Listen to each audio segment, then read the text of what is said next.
Ребята, привет! Практически в каждом салоне красоты есть стойки с продукцией для продажи клиенту, которую он будет использовать в домашних условиях. Чаще всего это продукты ухода и стайлинга. Сегодня предлагаю поговорить о продажах в салоне и кому они нужны. Действительно, кому они нужны? Понятно, что руководитель салона настаивает, что мастер обязан продавать, чтобы увеличить чек и тем самым увеличить доход салона. Но большинство мастеров считает, что продавать продукцию – это навязываться. Я не такой, я стилист. Мое дело создавать имидж, образ клиента и воплощать его. Продавать шампуни я не собираюсь. И вот здесь я готова поспорить. Лично я продаю все, что использую на клиентах. Почему? Потому что мне так легче контролировать регулярное качество волос моих клиентов. Почему и зачем?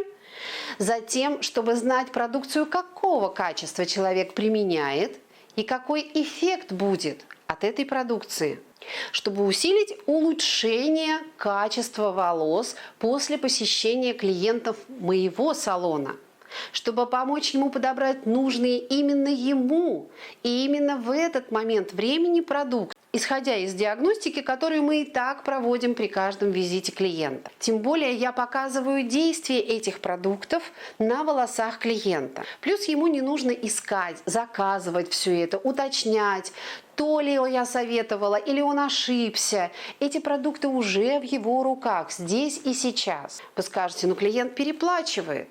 В магазине или в интернете это намного дешевле. Возможно. Но вы забываете, что к профессиональной продукции всегда прилагается профессионал.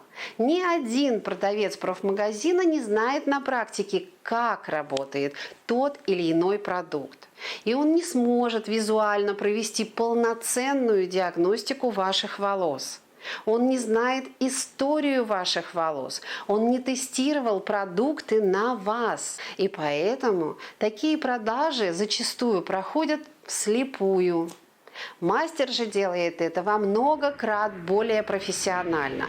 Для мастера надо всего лишь знать особенности продуктов бренда и научиться правильно подбирать их. А в этом вам помогут технологи бренда. И во-вторых, продажа в салоне – это прекрасный способ заработать больше, практически не затрачивая дополнительных сил и времени. Пишите в своих комментариях, интересна ли вам эта тема и хотите ли вы научиться продавать легко и с удовольствием.